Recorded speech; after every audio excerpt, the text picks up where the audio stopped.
the Brown boys. The Brown boys. The Brown boys. We the Brown boys. The Brown boys. We the Brown boys. Clutch Sports and all you clown LeBron fans, y'all always talking this black power and talking about a black man. Why don't y'all ever speak up for Jaylen Brown, who's a black man who with a black initiative that's talking about black people? Why don't y'all talk about him? That's why I know all this shit is fake. All of this is disingenuous, and it's all about who we like. Jaylen Brown is in Boston with a black initiative in a place where that's not going to be appreciated.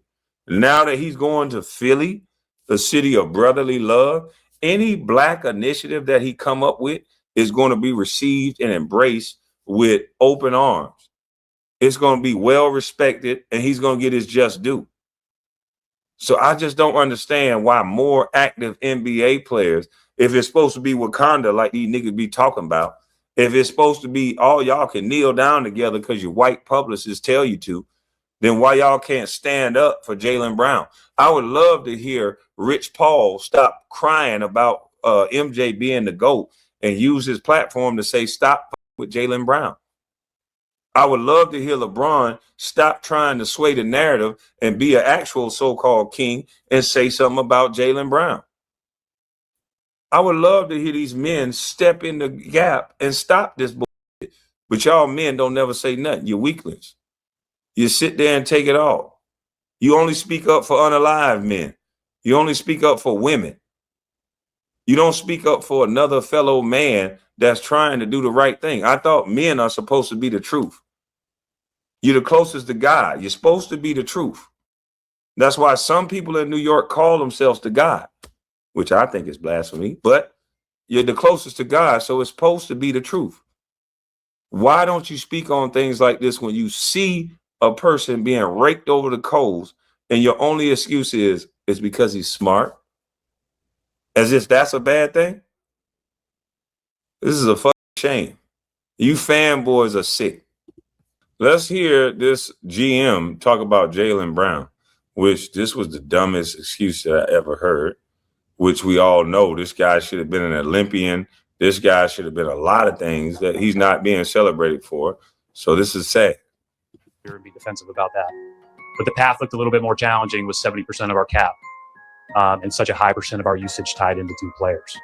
This has got to be the lamest shit of an excuse for somebody to get traded. Yeah. Of all time. When Luka got traded, I understood it. Oh, he doesn't play defense. He got a shame. Yeah. But and like, it was about to be $350 million. You know, when like big names get traded, it's always something that comes out. You're the smartest guy in the room. Say that Jaylen Brown it's a disease. He suddenly thinks he's the smartest guy in every room he's in. I've worked with people in the media. It's really, you get into a really bad space. You make a lot of money. Suddenly you're absolutely sure. You don't want to listen to your bosses. You don't want to listen to consultants. You don't want to listen to teammates. Jaylen's kind of, and by the way, one executive told me, this was always a little bit of Jaylen Brown's personality, kind of the smartest guy in the room. And his analytics didn't add up. Yeah. But they won it's not good 50 enough. plus games and was second in East. Did you hear what I'm saying? Yeah. These are the reasons he supposedly left a sour taste in the organization's mouth to get traded. Well, now this goes to show you that analytics shouldn't mean Jack Judy. I mean, it tells some of the story, but it don't tell the whole story. And that's why Rob Pelinka said we're playing AI basketball, because the people that don't know how to talk basketball and don't know anything about basketball, the only thing they can go off of is analytics. So computer shit.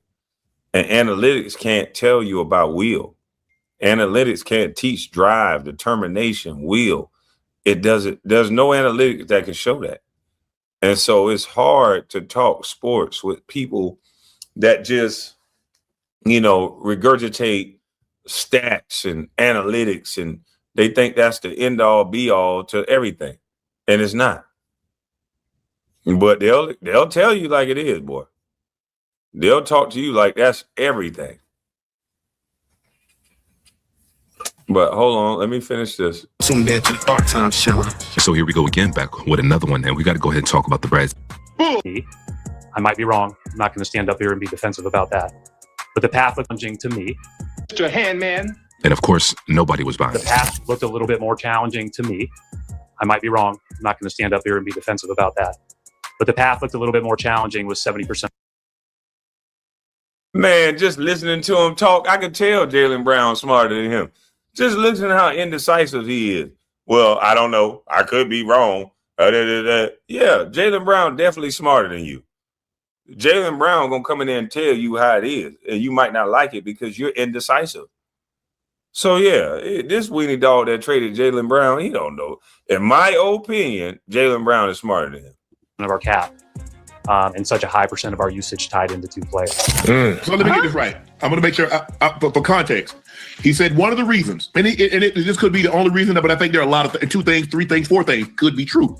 He said one of the reasons that he didn't want to have guys with high usage rate, two guys with high usage rate, and taking up 70% of the cap.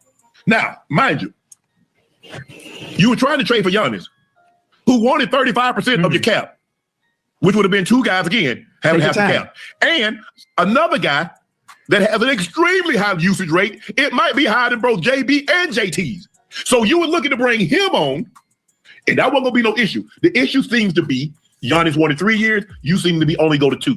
But the mere fact he was willing to bring somebody on to eat up 30% of your cap, so now you're back to 70%, two guys, and somebody with a high usage rate. I'm not so sure, Chad. I didn't look at it.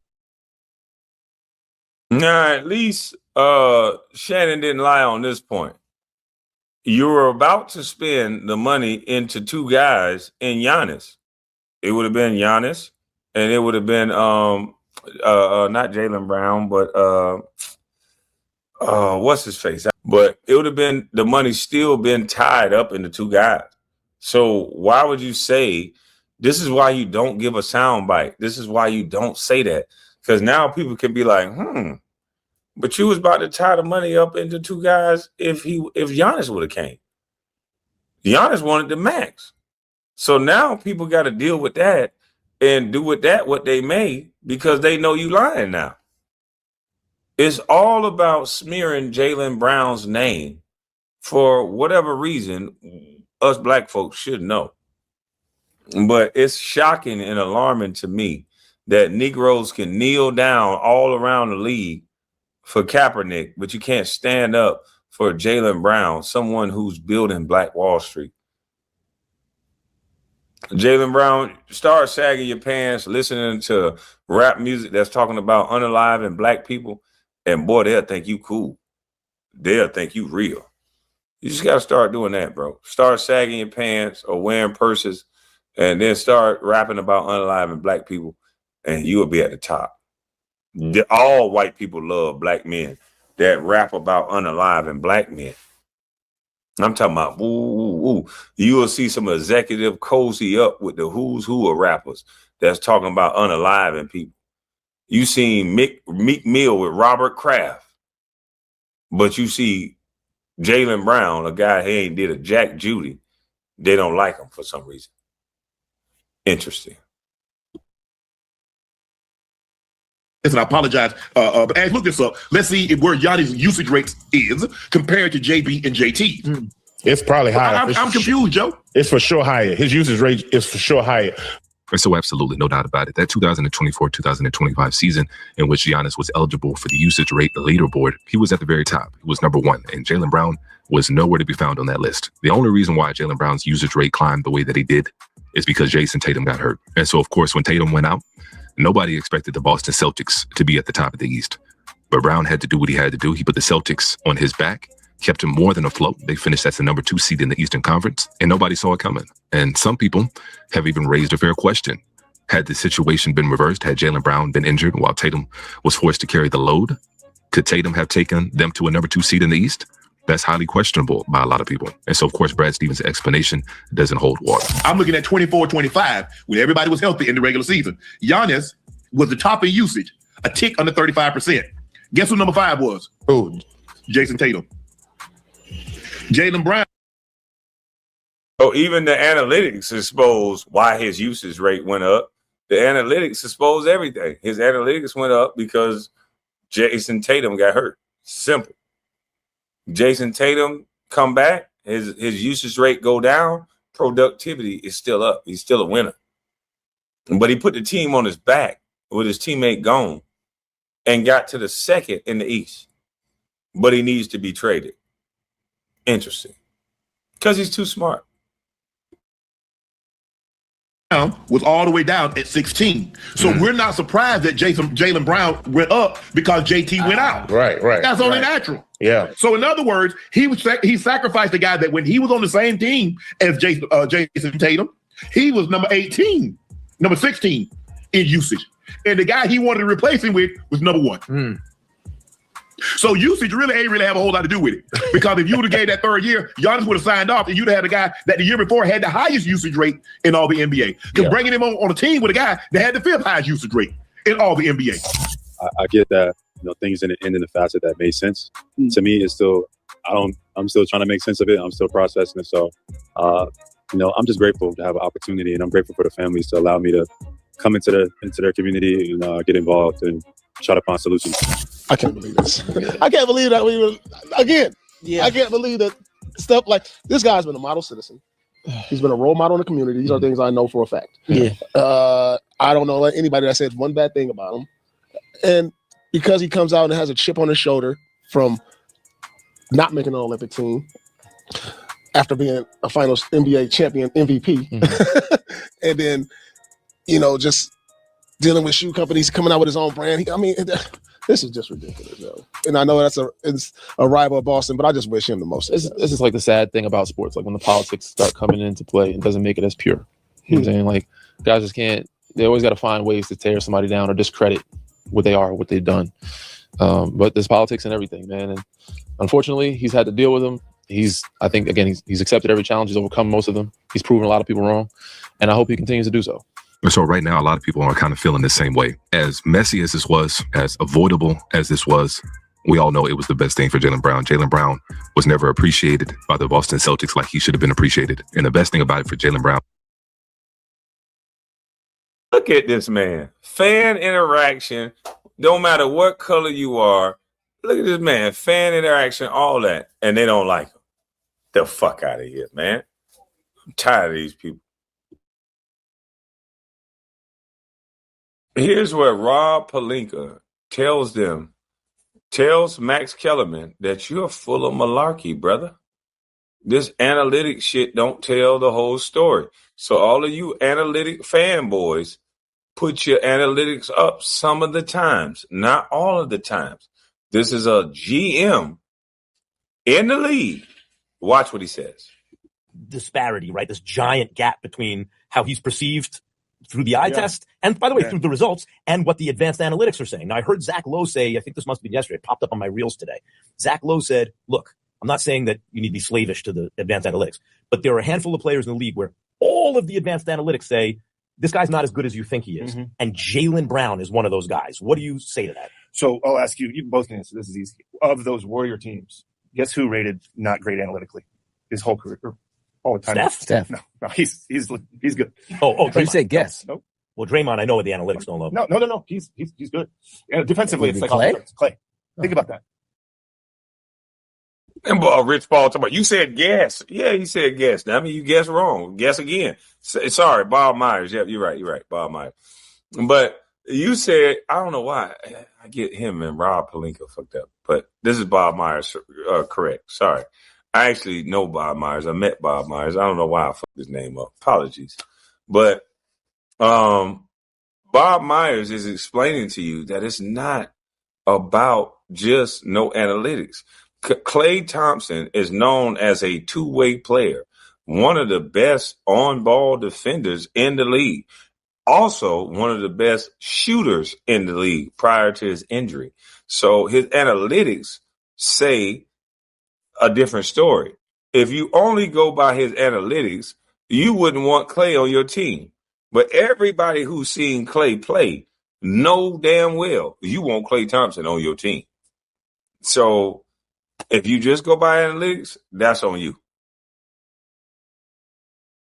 Klay never rated well analytically. And tell me what kind of player Klay Thompson is. Yeah. Hall of Fame. We don't win without Klay Thompson. So, of course, the thing about analytics is kind of like people go all the way too far one way or all the way, I don't listen to analytics or all that matters in analytics. It's neither.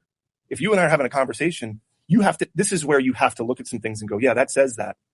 But by the way, I don't know how you get finals MVP if you're not a good basketball. I don't even know. I don't think anyone's saying he's not good. No, I understand. Very good. Yeah. Like very good. And by the way, forget about, you know what, you should look at Jaylen Brown and evaluate is winning. Yeah, that's the analytics. Winning. Yeah. His team's won. Yeah, like, 100%. the Celtics right now they've got one championship in the last. But you know how many times they've been to the East Conference Finals? But I think they've won. rookie season. But I will say this about Jaylen Brown, and you're right. Like look, they came up short this year, but the fact that they got as far as they did, they outkicked their coverage in that sense. Sure. But just speculating about why Clay might have been underrated by analytics is what I said earlier about Jaylen Brown. If you were playing the Warriors before KD got there, how do you really beat them? It's almost impossible. Right. And one of the things you could do is make Clay put the ball on the floor and make decisions with it. Not because he can't do it, but because he's not as good at that as, say, Steph Curry. Sure. That's not why he's there. Right. But sometimes, you know how they say, like, a little knowledge is dangerous? Sometimes a more well-rounded skill set or the guy's ability to do multiple things can be used against them when they're pressed into doing that thing. And because they can do it, they do it a little too much. And this is the thing that See how stupid that is? A guy that don't play basketball is trying to tell Rob Pelinka, a guy who played basketball, about basketball. And he should stop. Because the more you do something, the more you dribble the ball, the more turnovers you're going to have. The more you pass the ball, the more turnovers you could potentially have. The more shots you take, the more misses you're going to have. And that's just the way it is. If you're only going to compute analytics based on that, this man is a winner. Klay Thompson, Jaylen Brown, the only analytics should be winning. The man wins. Bob Myers, I'm sorry. Sorry. You got to break a habit 7 times. We have to get a lot of entertainers out of talking about basketball because this is dumbing down the fans. We got so many people that have an opinion about basketball. Back bigger than a mother. Ain't never take the perseverance of getting in shape, let alone to be able to be dedicated to a sport and understand the camaraderie and the things that come along with it. They can only be witty and talk and be disrespectful to the actual players that put their life, their health, their peace of mind, their bodies on the line for a game for your viewing pleasure. It's a shame.